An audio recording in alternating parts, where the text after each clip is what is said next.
Welcome to Inside the Castle, the podcast that goes behind castle doors to have real conversations with real people about solving the nation's toughest challenges. I'm one of your hosts for today, Lauren Lake. And I'm Angie Fryermuth. Today we have two guests helping us learn more about the Corps' climate change research efforts. With us today are Dr. Joseph Corriveau, Director of the Cold Regions Research and Engineering Laboratory, or CREL, that is part of the U.S. Army Engineer Research and Development Center, and Dr. Tom Douglas, who is a senior scientist at CREL's Alaska Laboratory. Thank you both for joining us here today. Thank you, Angie. It's a pleasure to be here. Thank you very much. Greetings from Fairbanks, Alaska. Well, thank you both. For today's episode, we are looking forward to learning more about the Corps' research efforts on climate change and its impacts. But before we dive into the questions, we always like to start our episodes off by getting to know our guests. So we would first like to know more about you two and your current positions in the Corps. Dr. Corriveau, let's start with you. Yeah, hi. I've been with the United States Army for over 30 years now. I came to the Army after getting a doctorate in molecular biology. Before coming over to the Corps, I was in one of the laboratories that's now part of Army Futures Command. And about 4 years ago, there was an opportunity to come over and be the director of the Cold Regions Lab up here in Hanover, New Hampshire, a laboratory that I've always been a huge fan of the laboratory and its amazing mission. I competed for the position, and here I am in Hanover, New Hampshire. Couldn't be happier as the director for CREL. That's great. Hi, and this is Tom. I'm sort of uniquely suited to work for CREL because we have offices in New Hampshire and Alaska, and I've split about half my life in both of those states. I was born and raised in Kentucky, New Hampshire, went to college there, came up here to Fairbanks to work on a master's degree and work in ore deposit geology for a little while, flying around looking for gold. Went back for a PhD back to New Hampshire, and then moved back up here in 2001, and I've worked at CREL in our Fairbanks office ever since. Thank you for that introduction. The Corps has research labs across the country. Can you tell us a little bit more about these labs and why the research being conducted in these labs is so important to the nation and to the world? Dr. Corriveau, we'll start with you. Yeah, thank you. A pleasure. We're very fortunate to be part of the Corps of Engineers has ERDC, which is headquartered down in Vicksburg, Mississippi, and ERDC has 7 laboratories sprinkled across the country. The bulk of the laboratories are located down in Vicksburg, Mississippi, which is historically was the Waterways Experimental Station, which was established by the Corps of Engineers as a result of the Great Mississippi Floods of 1927.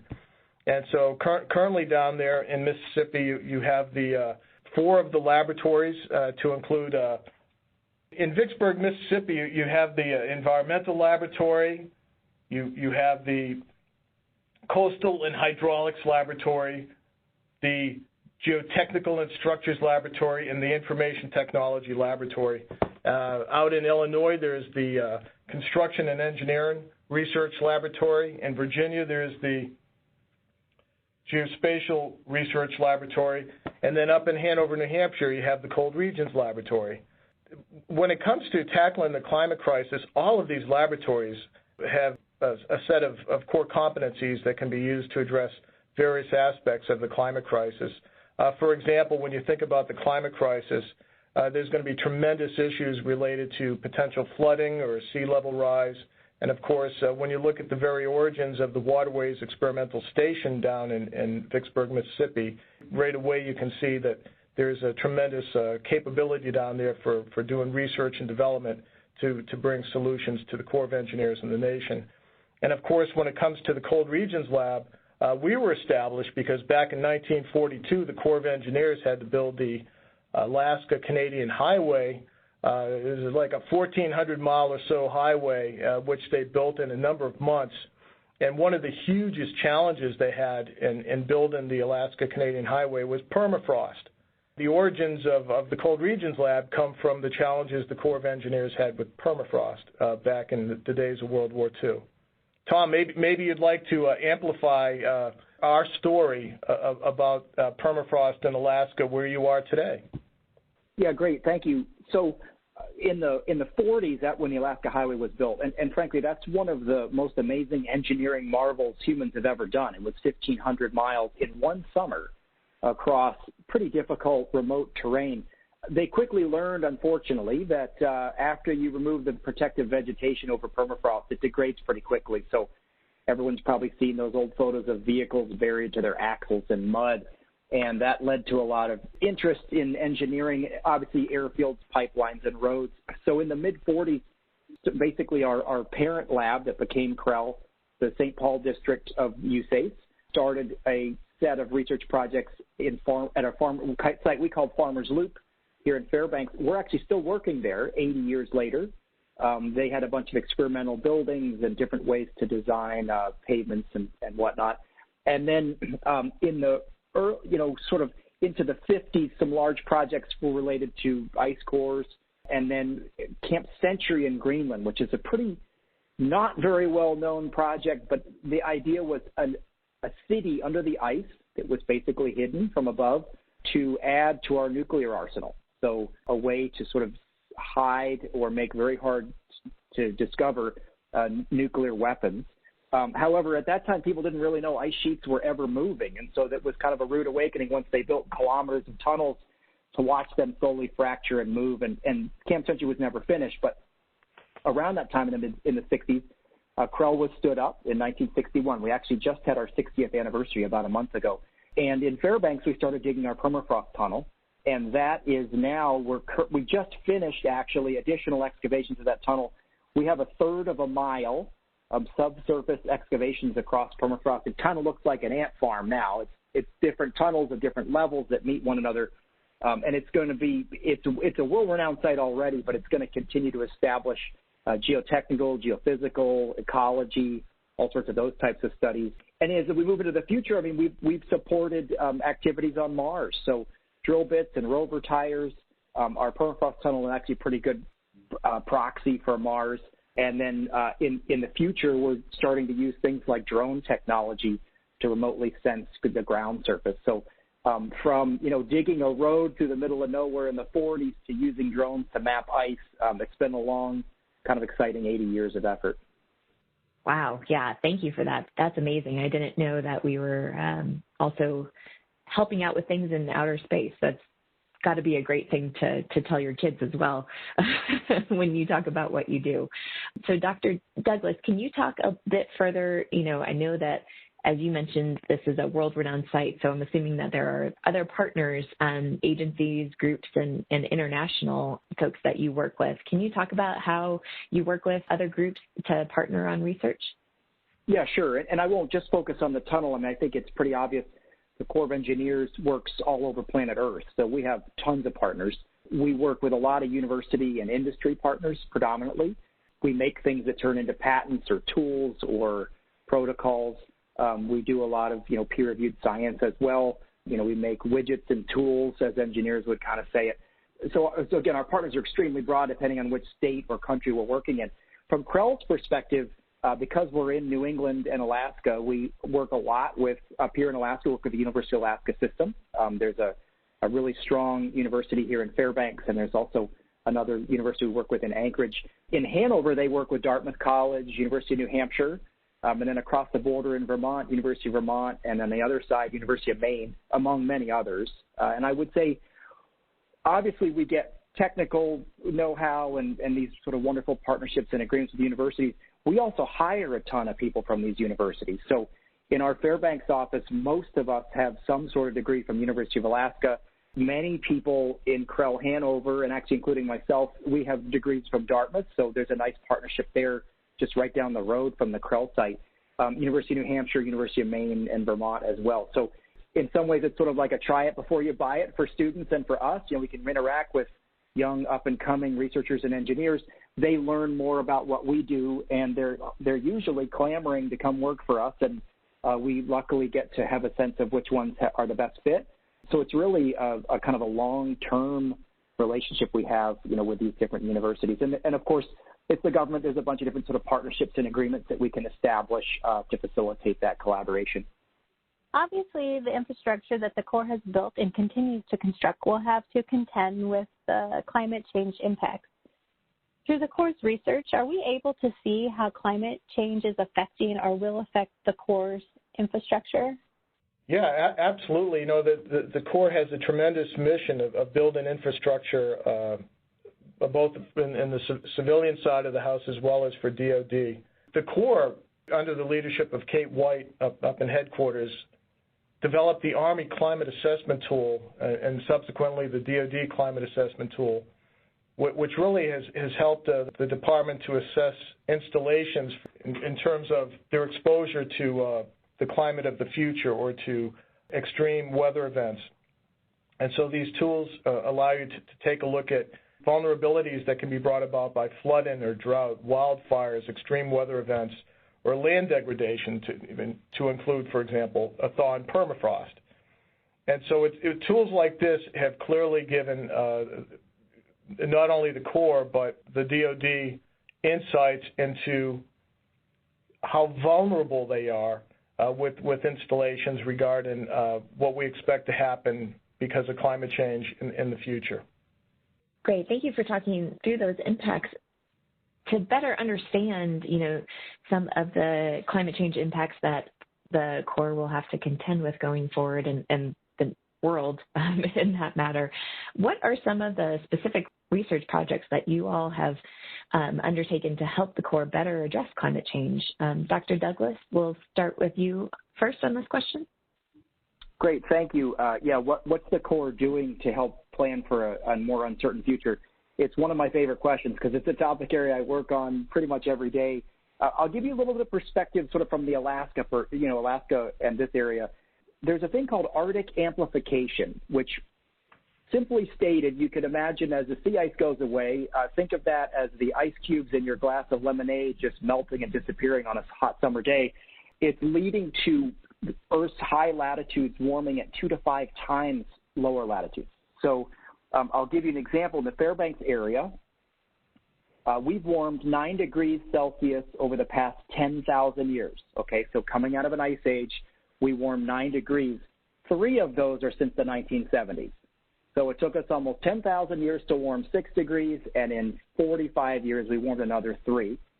We're projected to warm another 5 by 2100. So right now, our mean annual temperature is right around freezing, which means our permafrost is pretty close to stability, instability areas. Obviously, in a plus 5 C, you know, sort of a warmer world, there'll be a lot of problems with that. The way we try to address that, I think of this in a couple ways. One, when you construct something, you assume a 50 to 100-year lifespan, right? That's kind of either the age of a person or the amount of time you'd expect a building or a pipeline or something to work. How do you project into this uncertain future? So obviously we use climate models, use those types of things, sensors, geotechnical and engineering measurements. The issues we have are you can't usually take things that work in warmer places and just plop them up here and expect it to work. Not only it might not work, whatever infrastructure you're building, whatever technologies you're using, but also the ground literally might be changing beneath you. So the ways we address these are we are updating things like unified facilities criteria, which sounds like kind of a boring, nerdy thing, but it's literally how the federal government okays the construction and design of buildings for cold regions that hasn't been updated in almost 50 years. Another piece is we're looking at a lot of different ways to basically keep the ground cold.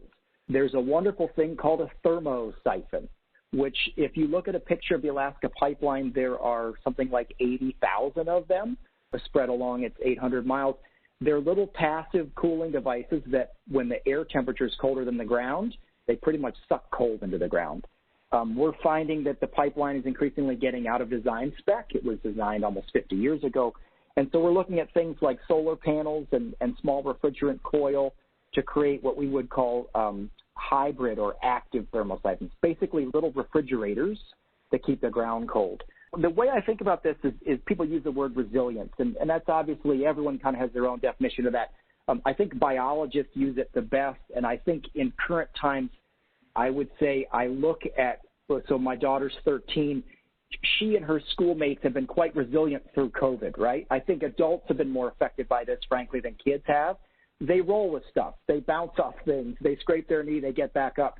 We need to build things that are resilient like that. So when the ground moves, when the snow load changes, when the timing of your shoulder seasons change, when your temperatures change, the building can either be adapted or has sensors or ways to automatically adapt to that. So basically, buildings need to be more like kids. And we're trying to, that sounds really simple, but we're trying to use really high-end, computer simulations, mapping, planning, geospatial tools, climate models, all of that, spin that together to basically right now design the infrastructure we'll need in the future. Dr. Corriveau, do you have anything to add to that? Yeah, I do. I appreciated Tom's discussion of resilience because basically the kind of tools that the Corps of Engineers has been developing to assess climate vulnerability for infrastructure, one of the things you can look at to reduce that vulnerability is, some type of adaptive capacity or the ability to provide solutions which will, if you will, protect that infrastructure against climate exposure and various sensitivities to climate change. So I think there's tremendous potential there for the Corps of Engineers to be coming up with a variety of different types of solutions to enhance the resilience and adaptive nature of our infrastructure to protect this. And that could be, for example, there's a program called Engineering with Nature in which you actually engineer nature such that you can reduce the risk of coastal erosion, and therefore you're kind of countering sea level rise. And of course, you can go inland to use engineering with nature to come up with adaptive approaches to protect critical areas from flooding. So there's much that the Corps of Engineers can do to help our nation to make its infrastructure more resilient to the approaching climate crisis. As we look to the future, Dr. Corriveau, what do you foresee as the major climate change impacts that we will need to have our infrastructure prepared to deal with in the future? And, what are we doing to help the Corps address those impacts? Right. I believe that a lot of the impact's going to go back to water. And this is where I think where the Institute of Water Resources is going to be so vital to the Corps and to the nation. Right now I'm thinking of, Tom earlier brought up the ice cores that were taken out of the Greenland ice sheet by the Corps of Engineers back in the 1960s.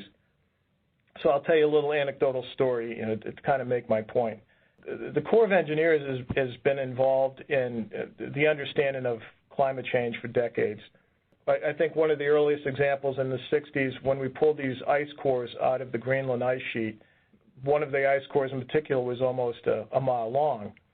And they were able to, scientists, working with scientists around the world, we were able to use those ice cores to look backwards in history to see what the temperature of our climate was and to see the levels of greenhouse gases.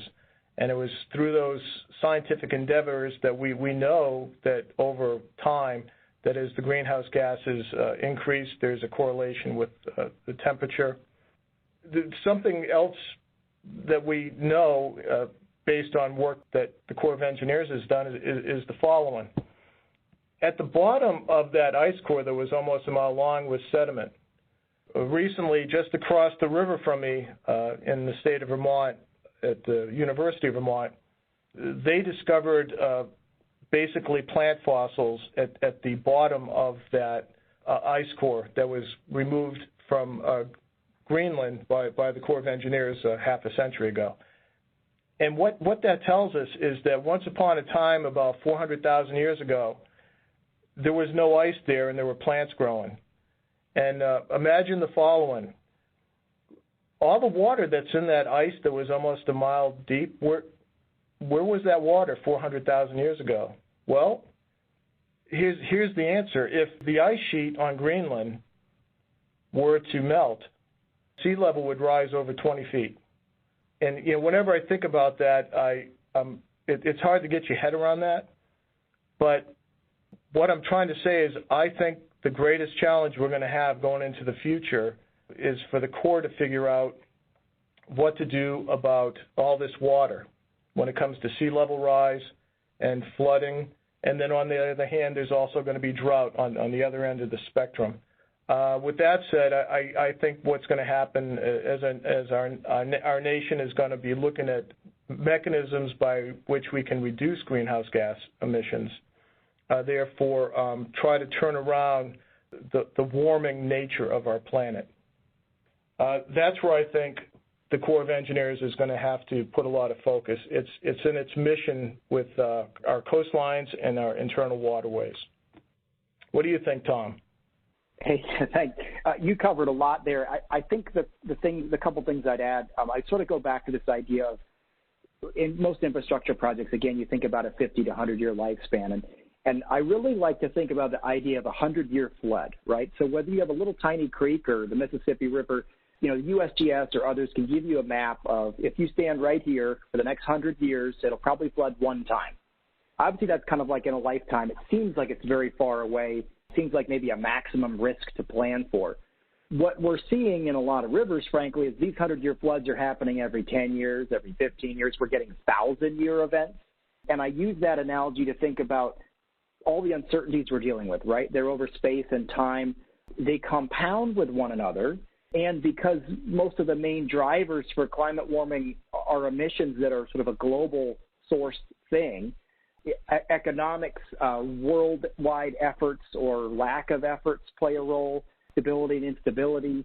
Obviously, there's engineering ideas. Can we suck carbon out of the air? Can we, seed clouds? Can we do whatever? But those things will be very expensive and very small scale compared to what little things every single human on Earth can do to play their role. Obviously, the Corps doesn't work at this at that level, right? But we need to be able to plan for and respond for basically 50 years from now. How are humans acting and interacting on Earth, and what is that doing to a climate with which we need to be able to say 50 years from now, can you stand next to this river or not? That type of equivalent with a building or a pipeline or a road. Again, I'll say coastal challenges, water uncertainty and instability, the desert Southwest, extreme heat. And then up here, the big one is what's going to happen with the permafrost. Because when it's frozen, it's like concrete. You can drive on it, you can use it, you can walk on it, you can build on it. When it starts to thaw, it becomes very uncertain. And that's, a big piece of kind of research and questions up here. Thank you. Those were all great examples of what the Corps is doing to address some of the impacts that we might feel into the future. And I for sure have learned a lot about these efforts, and I thank you all for joining us today. As we near the end of our time together, we wanted to ask you both for any final thoughts. You both are doing very interesting and exciting work, so we wanted to make sure we offer you an opportunity to talk about anything else that you think our listeners would like to hear.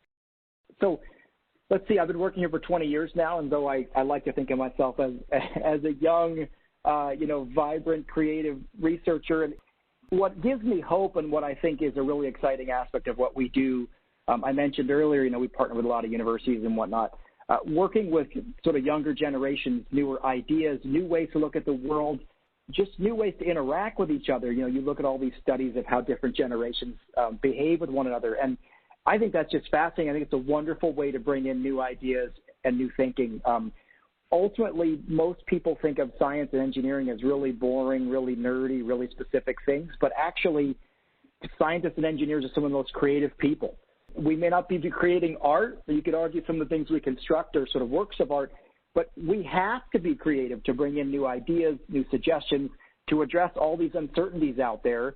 A one-size-fits-all approach isn't going to work. So what kind of jazzes me up and gives me hope for the future is obviously technology moves really fast, and there's a lot of wonderful levels of expertise across the Corps, but I just love the new ideas that come from working with groups of people. I'm really looking forward for this COVID thing to be past us so we can get back to having, really cool project meetings again in person and sort of interacting with one another and just building that creative part of science that I think is very underexpressed and underexposed. Again, I think it's a key piece of just the scientific effort, and I wish people saw that as kind of more of an important thing, and I think in the future it definitely will be. Thanks.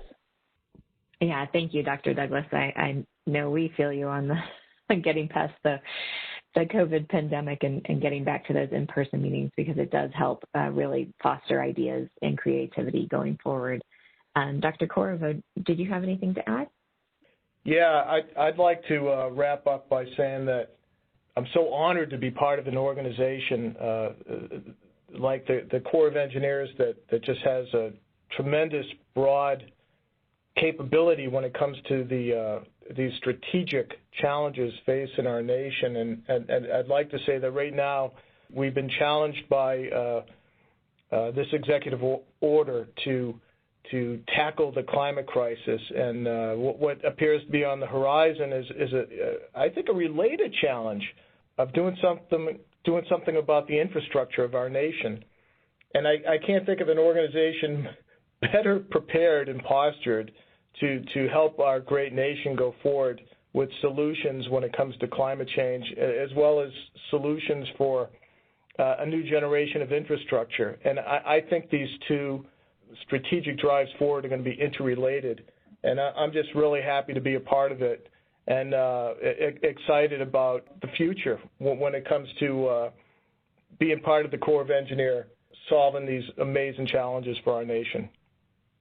Great. Well, thank you both for those inspiring final thoughts. I really appreciate it, and really appreciate you joining us today for this edition of Inside the Castle. We appreciate you and your insight. To our listeners, we want to hear from you. What topics are important to you and people you're interested in hearing from? Until next time, be safe, be innovative, and be revolutionary. To provide your feedback, email us at cw.infrastructure.team@usace.army.mil. Stay tuned for additional Inside the Castle podcasts as we explore life inside the Corps and revolutionize civil works together.